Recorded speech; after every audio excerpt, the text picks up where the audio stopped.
Assalamualaikum warahmatullahi wabarakatuh and good morning everyone.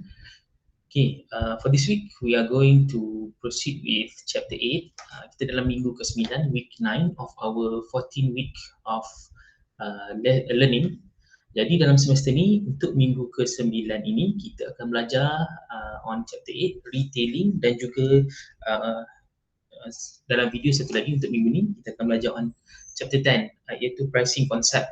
Okay, saya nak imbas balik apa yang kita dah belajar pada minggu lepas. Minggu lepas kita belajar on the first part of place iaitu marketing channels. Dalam chapter ke-7 ni kita dah define what is marketing channel, apakah yang dimaksudkan dengan intermediaries dan juga fungsi-fungsi intermediaries, dan juga dari segi consumer channel structure and level of distribution intensity.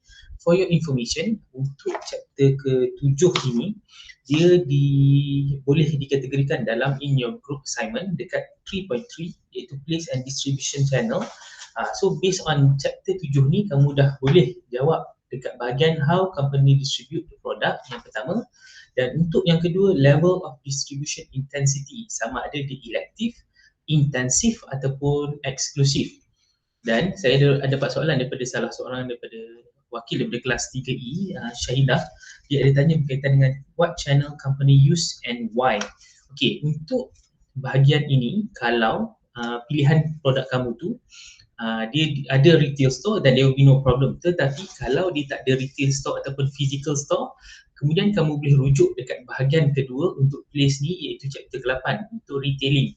Dalam retailing ni kita akan belajar berkaitan dengan e-commerce ataupun perniagaan ataupun bisnes yang menggunakan platform elektronik sebagai dia punya medium of pasarkan barangan. Dari segi dia gunakan platform elektronik untuk dipasarkan barangan ataupun dia buat promotion.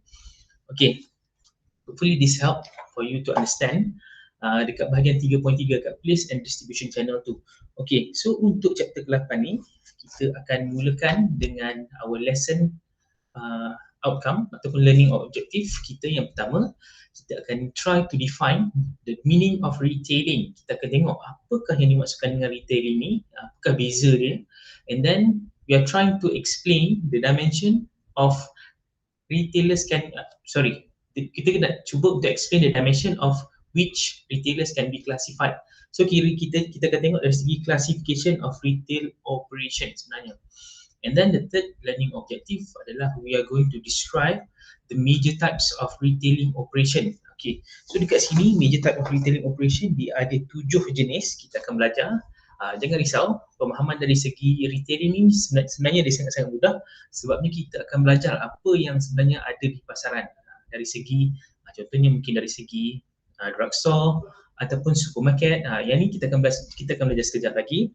And then on chapter 4 we are going to discuss the non-store retailing technique. Dekat bahagian ni yang saya masukkan tadi untuk pilihan kamu yang andai kata dia tak ada physical store dan dia lebih kepada online punya store, dan dekat bahagian discuss non-store retailing technique ni adalah bahagian yang perlu kamu tumpukan untuk for your group assignment.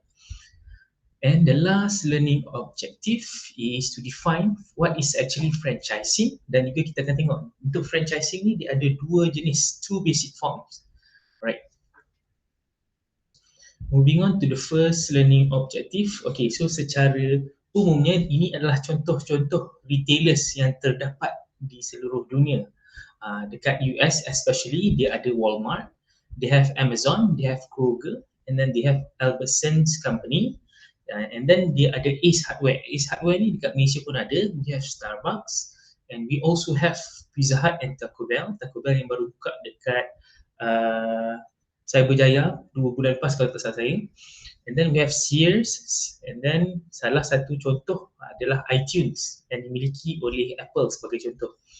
Okay, so kita akan tengok the definition of retailing. Retailing involves all the activities directly related to the sale of goods and services to the ultimate consumer for personal and non-business use. Maksud dekat sini adalah retailing ni dia adalah proses di mana berlakunya aktiviti ataupun transaksi jualan dan juga pembelian sama ada produk ataupun servis kepada pengguna akhir end user untuk kegunaan peribadi, bukannya untuk kegunaan bisnes. Okay. So perbezaan dia dekat sini, retailing adalah untuk kegunaan peribadi dan bukannya dibeli dalam bentuk bulk ataupun dalam bentuk banyak untuk digunakan sebagai untuk tujuan bisnes sebagai contoh. Okay, so kita pergi kepada learning learning objective yang kedua, iaitu the classification of retailers operation. Dekat sini dia ada 4. Kita tengok pada ownership yang pertama, and then kita akan tengok dari segi level of services, kita tengok dari segi product assortment dan juga price. Okay, so bila kita nak classify each of the retail operation ni, kita akan tengok dari segi pemilikan dia, dan kita akan tengok dari segi level of service ni, maksudnya adakah dia menawarkan servis dari segi self-service ataupun kamu akan dilayan daripada saat kamu mula jejakkan kaki ke dalam kedai tersebut sampailah kamu lakukan pembelian. Itu maksudnya full service. Kalau self-service ni contohnya macam dekat fast food punya chain, contohnya macam McDonald's. Kita pergi sekarang ni pun kita dah ada self-serving punya machine di mana kita place order kat dalam machine tu, and then pekerja dalam McDonald's akan ambil order dan buat order tersebut, dan kita akan collect sendiri order tersebut. That is meant by self-service. And then the product assortment, jenis-jenis produk yang ada di dalam sesuatu retail operation tu, and then berbanding dengan price. So ini adalah 4 jenis classification ataupun pengkelasan berkaitan dengan retailing. Okay, so point yang pertama berkaitan dengan ownership ni. Ownership ni kita boleh tengok daripada 3 jenis ownership, iaitu independent retailers. Maksud independent retailers ni adalah owned by a single person or partnership and not part of a larger retail institution. Maksudnya dekat sini, dari segi pemilikan itu, dia dimiliki oleh orang perseorangan ataupun melalui partnership ataupun perkongsian. Tapi perkongsian dan juga single ownership ni dia tidak terlalu besar dan dia beroperasi dalam skala yang kecil, dan dia bukannya cawangan ataupun franchise daripada satu-satu brand. Saya bagi contoh in terms of kedai runcit. Kedai runcit selalunya dia dimiliki oleh a single person ataupun partnership antara 2 ataupun lebih orang. Dikiranya dia adalah satu kedai yang dimiliki oleh seorang ataupun dari segi partnership. And then chain stores, in terms of ownership yang kedua, chain stores ni own and operate as a group by a single organisation. Maksud dekat sini adalah chain stores ni dia dimiliki oleh satu syarikat, tetapi dia ada cawangan-cawangan yang lain. Contohnya macam Tesco, sekarang dikenali sebagai Lotus. Itu adalah contoh chain stores dari segi groceries. Ataupun kalau kita tengok dari segi katalah baju, contohnya kedai Uniqlo. Uniqlo adalah contoh chain stores di mana dia memiliki cawangan-cawangan di pasaraya-pasaraya, tetapi masih lagi under the brand of Uniqlo. Kemudian franchise ni adalah the right to operate a business or sell a product. Maksud kata di sini franchise ni, kalau kita nak bezakan antara independent retailers dengan chain stores dengan franchise ni dia adalah satu jenama, lebih dikenali sebagai international punya brand, tetapi dia buka satu cawangan di dalam sesebuah negara tu, tetapi melalui franchisee ataupun dari segi pemilikan tu dia beli daripada negara asal dia. Saya ambil contoh Subway berasal daripada United States misalnya contohnya. Jadi untuk Subway operate dekat Malaysia ni, dia kena ada orang yang membeli rights ataupun hak ataupun tanda nama Subway tu daripada United States dan dibuka dekat Malaysia ni. Itu adalah salah satu contoh franchise, mana the right to operate a business or sell a product. Okay, so seterusnya classification of retail operation yang kedua adalah level of service. Berani kan untuk kita mudah fahamkan NKT 243 ni, sebenarnya pada pendapat saya lah, dia sangat-sangat mudah sebabnya kita akan tengok apa yang ada di sekeliling kita. Kalau kita tengok dari segi level of service ni, okay, dia ada self-service dengan juga full service. Macam contoh yang saya cakap pada permulaan tadi, untuk self-service ni kedai-kedai yang kiranya kalau kita masuk tu, kita akan melayan diri kita sendiri. Maksudnya contoh saya bagi tadi fast food. Katalah kita pergi ke KFC sebagai contoh. Bila saya masuk ke dalam tu, kalau sebelum ni kita order di counter, tetapi sekarang dia dah ada self-service punya machine untuk order. So dekat situ kita dah kita uruskan order kita sendiri, kita scroll dekat machine tu dan kita masukkan apa yang kita nak order. Selepas itu kita masukkan method of payment, pembayaran nak gunakan e-wallet, cash ataupun card. Jadi selepas itu kita sendiri yang akan collect makanan dekat counter. Itu adalah contoh di mana self-service. Contoh yang diberi dekat sini adalah factory outlet, contohnya macam reject shop ataupun warehouse club. Kemudian kita ada full service. Full service ni di mana bezanya dengan self-service, dia lebih kepada kedai-kedai yang eksklusif. Sebagai contoh kedai-kedai barangan branded ataupun kedai-kedai kita tengok kat social media lah, selalu orang-orang kaya share, dia pergi ke exclusive stores di mana contohnya butik Chanel dekat KLCC. Daripada saat kamu melangkahkan kaki ke dalam kedai tu, disambut oleh orang, oleh the bellboy sebagai contoh ataupun the doorman. Kemudian dah sampailah dan kamu scroll ataupun kamu berjalan-jalan ataupun try untuk window shop dalam kedai tersebut, kamu akan dilayan seperti pelanggan yang penting. So itu adalah contoh full service stores. Jadi dekat sini contoh discount stores ni dia ada di tengah-tengah. Ada yang menggunakan self-service, ada yang menggunakan full service. Okay, so the classification of retail operation yang ketiga adalah product assortment. Kita tengok daripada segi untuk sesebuah kedai tu dia ada breadth and depth of product line. Sebagai contoh, kita tengok assortment ni maksudnya kepelbagaian. Dalam sesuatu kedai tu dia ada a lot of product line punya range, tetapi dia masih lagi dalam kategori sebagai contoh yang diberikan kat sini adalah body shop. Body shop adalah satu kedai yang kita tahu dia menjual selain daripada conditioner, kiranya dari segi personal punya hygiene punya things, dia juga jual perfume tetapi masih lagi dalam lingkungan personal use. Jadi contoh dekat sini adalah Bata, Toys R Us, di mana dia concentrated on product assortment by carrying a single or narrow product lines. Dalam satu kedai itu dia ada pelbagai jenis product line tetapi masih lagi membawa identiti. Sebagai contoh kalau body shop, kita tahu dekat situ kita boleh beli perfume ataupun kita boleh beli sabun. Itu adalah identity for product assortment punya classification. Seterusnya, the third one adalah dari segi price, iaitu untuk kedai-kedai contohnya traditional department stores and specialty stores typically charge full suggested retail price, while many more discount stores may offer lower price to attract volume purchases among customer. Okay, classification yang ketiga adalah dari segi harga, di mana selalunya untuk kedai-kedai yang ada kedai fizikal ataupun kedai-kedai yang memfokuskan kepada barang-barang eksklusif, dia memang akan charge harga penuh ataupun contohnya retail price untuk Colgate sebagai contoh. Dekat kedai biasa ataupun department stores, kita boleh beli dengan harga normal sebagai contoh RM10.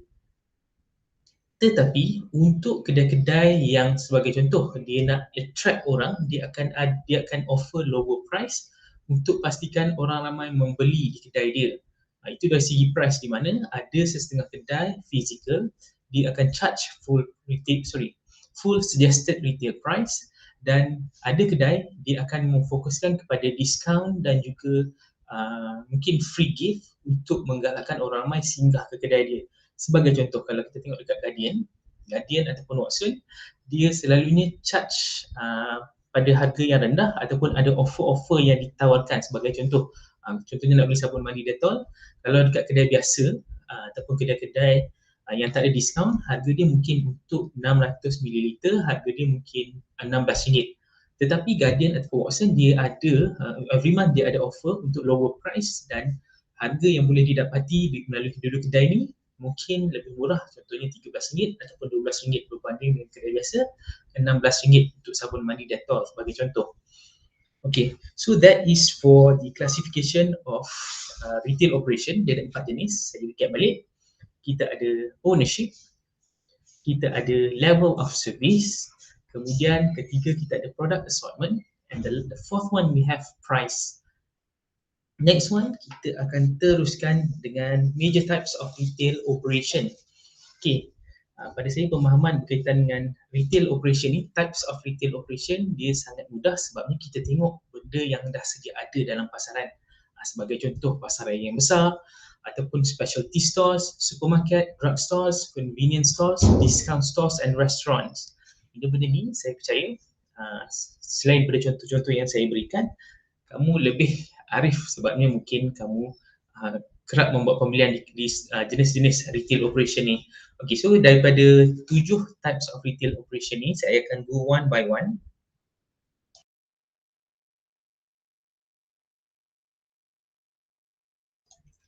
So, untuk types of retail operation yang pertama adalah department stores.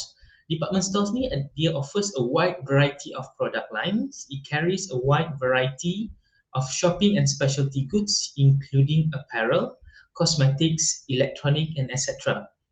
Purchases are made within each department. Okay, maksud dekat sini adalah department store adalah dalam satu pasaraya yang besar, dia ada department-department dia sendiri. Kalau kamu perasan, kalau kamu, contoh yang diberikan ni Sogo, kalau kamu pernah pergi ke Sogo, untuk setiap lantai ataupun setiap level tu, dia ada department-department dia. Saya bagi contoh, untuk level pertama, dia lebih kepada department berkaitan dengan current sale. Kalau kamu masuk Sogo, dekat first pintu tu kamu tengok kamu akan jumpa perfume dahulu, kemudian dekat tengah tu dia ada bahagian yang menjual regarding sale, contohnya macam handbag ataupun baju. Kemudian moving to the next level ataupun tingkat yang kedua, dia ada barang-barangan, contohnya barangan baby ataupun barangan-barangan sukan. Dan seterusnya moving up to the next level, level ketiga di Sogo, dia ada pakaian-pakaian lelaki dan juga pakaian wanita. Contohnya baju kurung ataupun kemeja ataupun blazer sebagai contoh. Jadi untuk contoh berkaitan dengan department stores ni, saya percaya each of you dah pernah pergi. Sebagai contoh yang diberi adalah Parkson, Sogo dan juga Aeon. Right. And then the second types of retail operation adalah specialty stores. Maksud specialty stores ni adalah it's a narrow product line with a deep assortment within that line. Maksud kata dekat sini adalah specialty stores ni dia memfokuskan kepada satu niche market, tetapi dia ada tawarkan pelbagai range barangan. Sebagai contoh, contoh yang diberi kat sini adalah The Body Shop ataupun Bath and Body Works. Yang ni antara dua kedai yang saya rasa dia dalam lingkungan kategori yang sama, iaitu specialty stores, di mana dia kita tahu dia menjual wangi-wangian ataupun dari segi personal hygiene punya produk. Alright, merchandise is tailored to specific target market. Dekat sini macam saya kata fragrances and mungkin toiletries sebagai contoh. And then price is a secondary consideration to consumers. These stores provide a low risk testing ground for many new products. Sebagai contoh, kalau kamu masuk dalam body shop ataupun dekat Bath and Body Works, dia ada satu bahagian ataupun satu produk ataupun dia spare untuk kamu cuba. Itu adalah contoh specialty stores di mana dia ada satu produk bukan tambahan lah, dia specialkan untuk kamu try sebelum kamu buat pembelian. Contohnya kalau kamu nak beli perfume sebagai contoh dekat The Body Shop, macam saya selalu beli white mask. So sebelum saya beli, saya akan try dahulu untuk tengok bau itu sama ada di bau yang sedap ataupun tidak, ataupun kena dengan selera saya, sebagai contoh untuk specialty product. Okay, so untuk types of retail operation yang ketiga, ini sangat-sangat mudah sebabnya saya percaya each of us pernah teman our parents untuk pergi beli groceries, which is the third types of retail operation, supermarkets.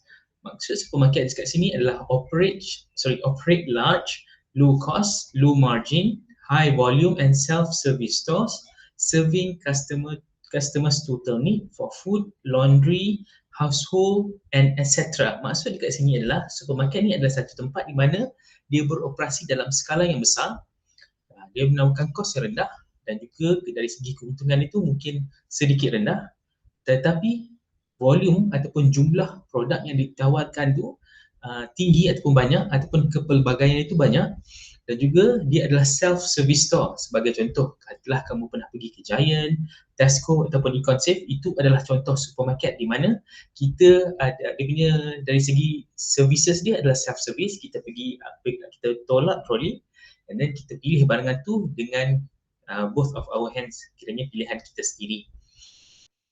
US consumers spends about a tenth of incomes in supermarket. The trend is the growth of prepared foods and time-saving products and the need for convenience. Sebagai contoh, supermarket ni macam kita tahu, dia selalunya ada bangunan dia sendiri. Sebagai contoh macam Giant, kalau dahulu kita ada Tesco, sekarang ni dah rebrand kepada Lotus. Then we have Econsafe. Selain itu kita ada Mydin juga. Itu adalah contoh-contoh untuk supermarket.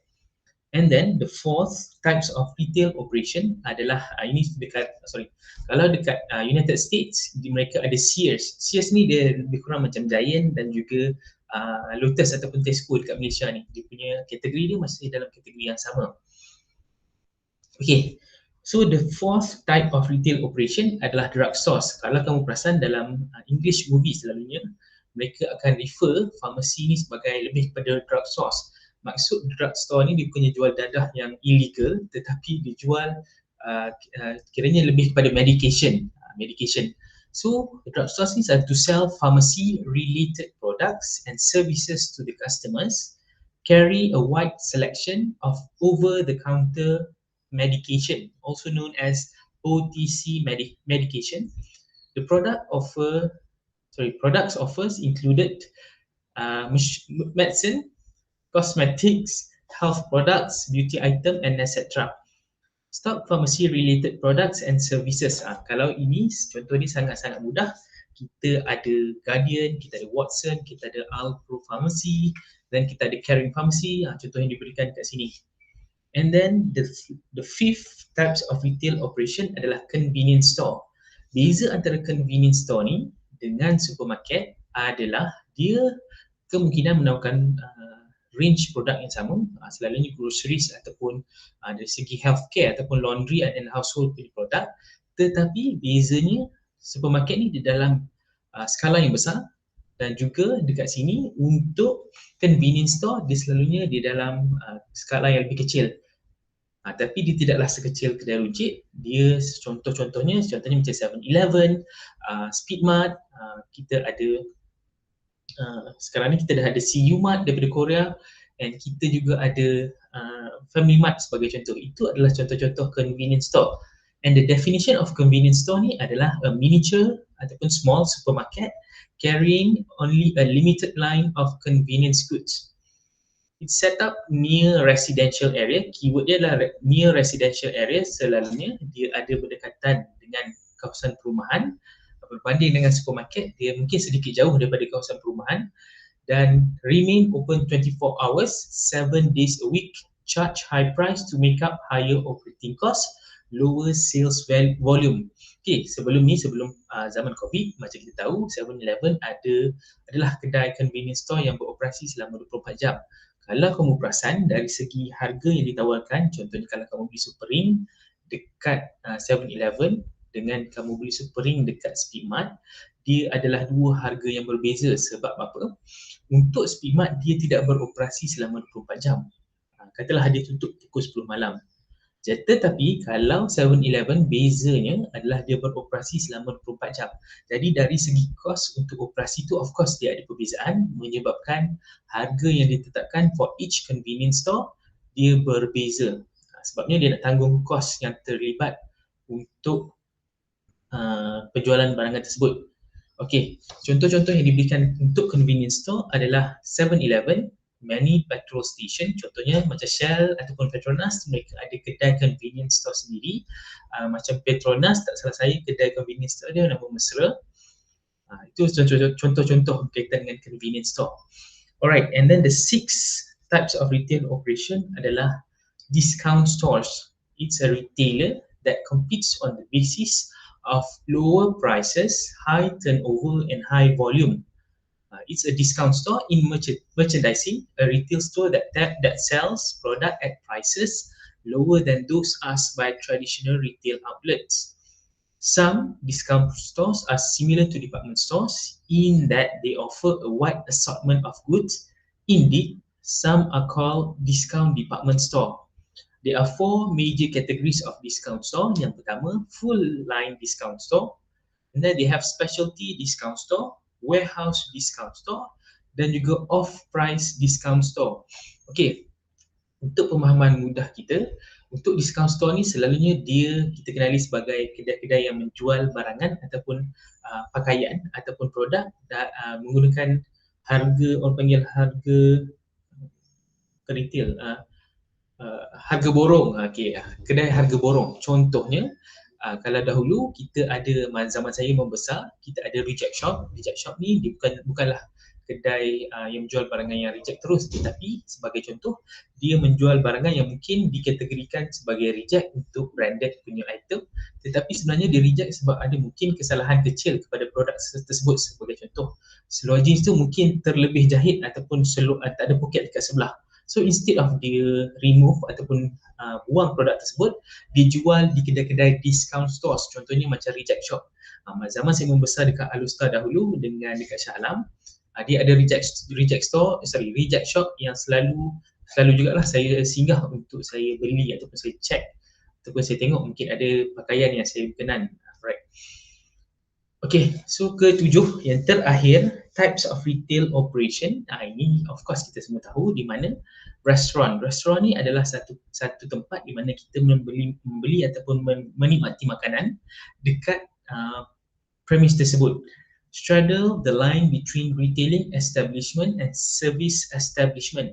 Okay, restoran ni selalunya kita akan dilayan ataupun ada pelayan yang akan ambil order kita. Sebagai contoh, mungkin Nandos ataupun ada serta-serta kedai berkaitan dengan ambil order kita. Contohnya macam The Chicken Rice Shop.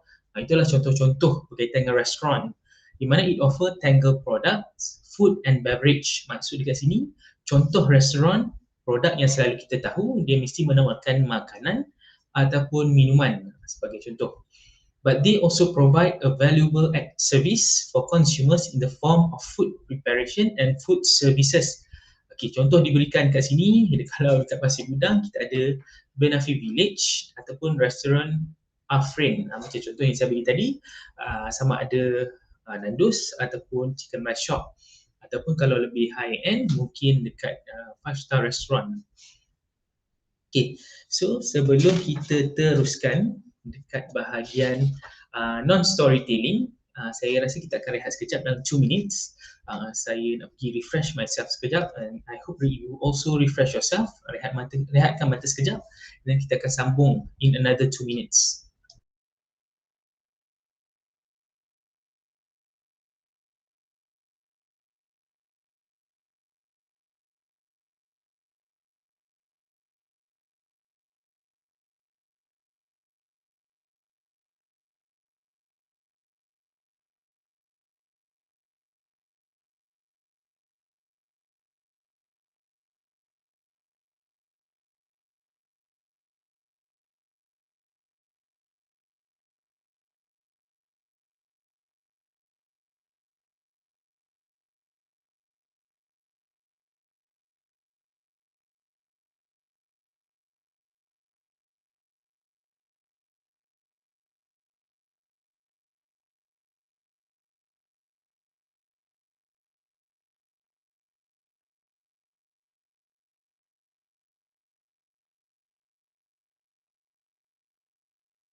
Okay, terima kasih kerana thank you very much for your attention and your focus for this topic. I really appreciate your effort.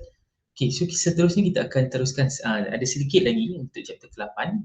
So saya akan try untuk habiskan dalam masa yang as soon as possible, but you can be understandable ataupun you can comprehend the gist of this topic.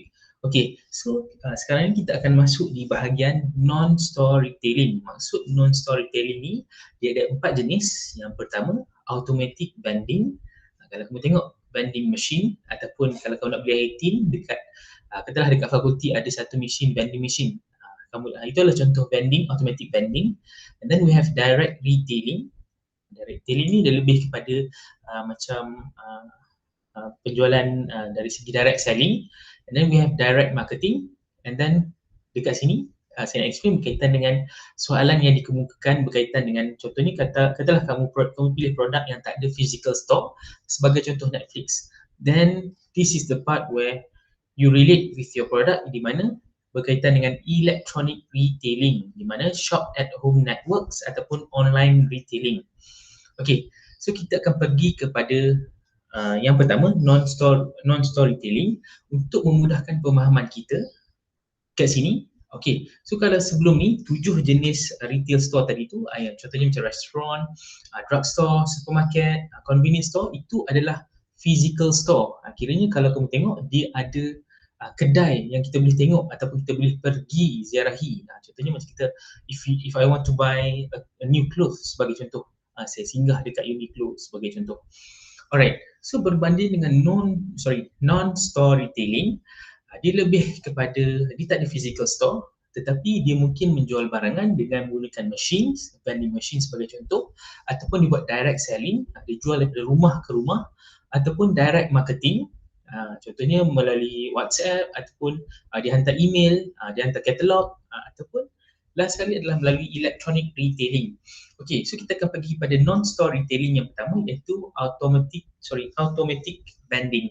Okay, automatic vending ni termasuk dalam kategori vending machines, kiosks and carts. The benefits of vending machine is their convenient location, and carts and kiosks have lower cost than store so that they can offer lower prices. Okay, sebagai contoh dekat sini kalau kamu nak beli air tin, dia dijual dalam vending machine dan baru-baru ni dalam bulan lepas bila saya travel back to my hometown daripada Kedah, saya nak balik ke Johor, saya singgah dekat highway, tak salah saya highway Subang. Yang menariknya saya terjumpa satu vending machine untuk Family Mart. Saya percaya kamu semua dah baca sebab dia pernah viral dalam 2-3 bulan lepas. Saya sempat pergi cuba di mana dari segi penggunaan vending machine ni dia lebih jimat berbanding ada physical store. Okey, sebagai contoh katalah saya dekat Family Mart saya suka beli sandwich telur dia. Bila saya singgah dekat vending machine yang ada dekat highway Subang tu, saya try untuk beli exactly the same product dan juga dia lebih mudah. Instead of saya pergi ke dalam kedai ataupun saya visit physical stores, saya just pergi dekat vending machine tersebut. Satu lagi saya nak cuba relatekan dengan experience saya. Saya pernah travel to Japan. Saya pernah pergi ke Tokyo dan juga Osaka pada tahun 2015. Satu yang saya perasan budaya dekat Japan ni, dekat orang Jepun punya budaya, dia punya vending machine tu bersusun dekat tepi jalan sangat-sangat rapat dan dia kerap, kalau kamu jalan sikit kamu akan nampak the vending machine. Maksud dekat sini adalah budaya dekat sana mereka instead of ada physical store, mereka lebih prefer to have a vending machine. Okay, itu adalah contoh automatic vending ataupun vending machines. Okay, seterusnya adalah direct selling. Okay, direct selling ni selalunya dia tak ada kedai fizikal dan dia dijalankan melalui contohnya macam daripada rumah ke rumah, direct selling, ataupun daripada pintu ke pintu. So direct selling is selling to consumer in their homes or where they work. Because so many women now work, many companies are sponsoring parties at workplace and on weekend and evenings sebagai contoh. Sebagai contoh, Huawei.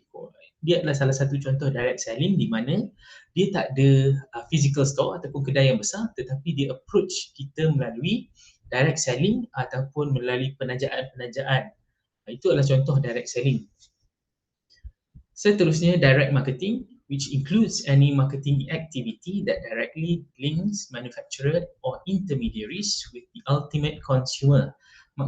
Masukkan dekat sini sebagai contoh, kalau kita buka TV sekarang ni, program-program yang famous, contohnya Go Shop ataupun Wow Shop. Go Shop dekat Astro, Wow Shop dekat Media Prima punya channel, TV3, TV9 dengan TV8. Jadi itu adalah contoh direct marketing di mana kalau dia ke udara, dia memang akan lakukan marketing dalam masa yang singkat. Sebagai contoh, dia jual vacuum tetapi dalam masa singkat, contohnya macam dia ke udara dalam masa 1 minit, dia tunjuk contoh ataupun kelebihan produk tersebut dalam bentuk yang ringkas tetapi mudah difahami. Direct retailing marketing includes direct mail, catalog sales, telemarketing and online shopping sebagai contoh Go Shop ataupun Wow Shop. And it also includes telemarketing. It's a sale of goods and services by telephone. Telemarketing is predicted to be one of the fastest growing areas in marketing. Okay, sebagai contoh macam saya adalah saya subscribe Unify. Kerap juga dapat call daripada Unify berkaitan dengan telemarketing. Every month mereka akan contact saya melalui phone untuk buat telemarketing. Dia akan bagi tahu lah, okay, sekarang ni kami ada offer untuk Unify Mobile, ataupun dia minta kita, ataupun dia offer kita untuk switch to Unify Mobile. Itu adalah salah satu contoh mobile marketing. Segala sebelum ni mungkin kamu juga pernah dapat telemarketing punya calls, nak offer insurance ataupun mungkin nak offer mungkin barangan-barangan seperti barangan kesihatan sebagai contoh. Itu adalah contoh telemarketing. And then for non-store retailing, yang terakhir adalah e-tailing. E-tailing means selling goods and services to ultimate consumers over the internet. Okay, so memandangkan internet ni telah berkembang pesat in the last 20 years. Jadi dia telah menghasilkan satu platform ataupun satu ruangan yang diberi nama e-commerce. Jadi e-commerce ni dia membolehkan kita menjual barangan over the internet. Kita tak perlu ada physical store. Kita just sebagai contoh ambil gambar, snap dan juga kita upload dekat social media sebagai contoh. Katalah nak menjual barangan dekat Instagram sebagai contoh. So itu adalah contoh di mana kita menggunakan internet untuk kita memasarkan barangan dan juga menjual barangan.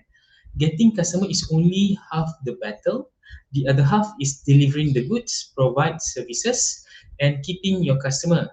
E-tailers are often not adept at service after the sale. Selalunya untuk e-commerce platform ni, dari segi after sale service dia mungkin berkurangan ataupun susah untuk didapati sebabnya kita tak boleh locate dekat mana. Jika berlaku sebagai contoh, katalah saya beli barangan dekat Lazada, saya beli daripada China, contohnya phone stand, tetapi selepas daripada saya, rupa-rupanya bila saya pakai dalam seminggu, phone stand tersebut patah, tetapi saya mungkin lupa bila saya nak beli tu, bila saya check, rupanya dia tak ada warranty ataupun guarantee. Jadi dari segi after sale service tu, kalau rosak tu rosaklah, dia kita tak boleh nak claim ataupun kita nak gantikan dengan yang baru. Berbeza dengan physical store, sebagai contoh katalah saya nak beli iPhone, saya pergi ke machine sebagai contoh. Andai kata berlakunya kerosakan, saya boleh bawa phone tersebut dan cuba claim warranty dekat machine sebagai contoh. And then the latest trend in e-commerce is the traditional retailers like Kmart to go online. All brick and mortar stores are going online. These are sometimes called click and mortar stores. Maksudnya dekat sini, bila ada internet ni, dia lebih memudahkan transaksi. Kalau sebelum ni kita kena pergi ke kedai, kita kena pilih satu-satu, kita tengok secara fizikal. Now we have the luxury of doing online shopping dengan menggunakan internet. Itu yang dimasukkan dengan e-tailing. So to explain apa yang ditanyakan dalam tutorial minggu lepas, untuk grup yang pilih barangan yang tidak dijual secara physical store, contohnya kalau dahulu Xiaomi phone tu dia tak ada physical store, ataupun Netflix ada grup yang pilih Netflix, jadi e-tailing ni boleh jadi kamu explain dari segi non-retail store. Okay, seterusnya, okay, so these are the top 10 e-commerce sites in Malaysia. Kita ada Lelong.my, Zalora, we have Shopee, we have Lazada, we also have Go Shop, Ni setiap hari lah, setiap hari, setiap masa ada dia punya iklan ataupun waktu ke udara. We have eBay. eBay selalunya famous di United States. And then we have Hermo. And then we also have Q10. Saya tak tahu sebutannya macam ni, tapi mungkin sebutannya Q10. And then kalau tak salah saya, ini Presto Mall. And then we have Fashion Valley yang dimiliki oleh Vivi Yusof. Okay, so these are the top 10 e-commerce sites in Malaysia yang to explain what is actually e-tailing. Alright, so next part adalah alright, so the next slides ni beritahu bahawa e-commerce pada tahun 2019 dia memang antara sektor yang boom. Dia ada peningkatan yang ketara, especially in 2020 bila kita dilanda COVID. Online punya platform ni menjadi kita punya main ataupun the only option for us to do shopping, sebabnya kita tak keluar rumah, so we opt for e-commerce. So the percentage of internet users aged 19 to 64 who report performing each activity in the past month based on survey base. Okay, so 91% adalah search online for a product or service to buy. Inilah ramai buat e-commerce ni ataupun menjalankan transaksi e-commerce, 91%, and then 88% visited an online retail store or service ataupun site, and then purchase a product or service online, and then made an online purchase via a laptop or desktop computer, and made an online purchase via a mobile phone. Okay, saya suka untuk relatekan berkaitan dengan apa yang kita alami sepanjang COVID-19 ni. Macam awal tahun ini, bila kita dalam fasa PKP, kita tak boleh keluar, saya pun opt for e-commerce. Contohnya kalau saya nak beli kemeja ataupun pakaian untuk pergi kerja, mungkin saya prefer kepada brand Uniqlo. So saya ada apps Uniqlo, daripada apps tersebut saya just scroll, order, dan order tersebut akan sampai dekat rumah. Itu adalah salah satu contoh e-commerce di mana kita nak pergi kedai Uniqlo, physical store tak boleh sebabnya tutup. Jadi kebanyakan pengguna dia opt for online punya shopping. Order dekat apps and then dalam masa seminggu ataupun less than that, barang akan sampai di pintu rumah. Itu adalah kelebihan berkaitan dengan e-commerce. Okay, so this is the last part of chapter 8. Okay, so saya akan habiskan, no worries. Kita tak ada break sebabnya bahagian ini sangat-sangat ringkas. Okay, franchising. Franchising, kita dengar perkataan franchise, kita dah tahu ia adalah satu brand yang berasal bukan daripada Malaysia, ataupun brand yang mungkin berasal daripada Malaysia tetapi dijalankan secara franchise. Maksud dekat sini adalah a franchising is a system of distribution in which semi-independent business owners pay fees and royalties to a parent company in return for the right to become identified with its trademark, sell its product and services, and use its business format and system. And franchise is a continuing relationship in which franchisor grants to a franchisee the business rights to operate or sell a product. Saya bagi contoh. Contohnya macam KFC. KFC ni dia berasal daripada United States, dekat Kentucky. Okay, so bila brand KFC ni dah famous dekat US, dia bermula di US, kemudian bila dia semakin berkembang, dia membuka cawangan-cawangan di seluruh dunia. Jadi, in order for them to expand their business, mereka opt for method of franchising. Dibagi rights. Contohnya kalau dekat Malaysia, Johor Corporation, dia adalah pihak yang membeli franchise daripada KFC dan membayar royalty untuk membuka kedai KFC di seluruh Malaysia. Jadi itu yang dimaksudkan dengan franchising, di mana hak untuk membuka kedai, contohnya well-known brand, kita beli hak tersebut untuk buka kedai cawangan ataupun cawangan di Malaysia. Alright, so in franchising, dia ada pihak yang terlibat iaitu franchisor, which is the originator of a trade name, product, methods of operation, and so on, that grants operating rights to another party to sell its product. Okay, maksud franchisor di sini adalah dia adalah pemilik mutlak. Saya bagi contoh Dunkin Donut. Okay, Dunkin Donut berasal daripada United States, tetapi dekat Malaysia dia ada beberapa store. Jadi dekat Malaysia ni Golden Donuts, iaitu pihak ataupun syarikat yang membeli rights ataupun hak untuk membuka Dunkin Donut dekat Malaysia. Dia membayar sejumlah wang kepada franchisor iaitu Dunkin Donut United States, dan selepas membuat pembayaran tu ataupun perjanjian, mereka mempunyai hak untuk menggunakan nama Dunkin Donut untuk buka dekat Malaysia. Okey, franchisee ni adalah an individual ataupun business that is granted the right to sell another party's product by paying the franchisor the right to use its name, product or methods. Maksud kata dekat sini, kalau di sini dia adalah pemilik mutlak ataupun pemilik asal brand tersebut, franchisee ni adalah pihak ataupun individual ataupun business yang membeli hak tersebut daripada franchisor untuk menggunakan brand dan juga business model yang digunakan oleh brand tersebut untuk pasaran tempatan. Saya bagi contoh, macam saya kata tadi, Dunkin Donut asal franchisornya adalah daripada United States dekat US, tetapi franchisee iaitu Golden Donut Sdn Bhd, dia membeli hak tersebut daripada franchisor untuk menjalankan perniagaan Dunkin Donut dekat Malaysia. Okay.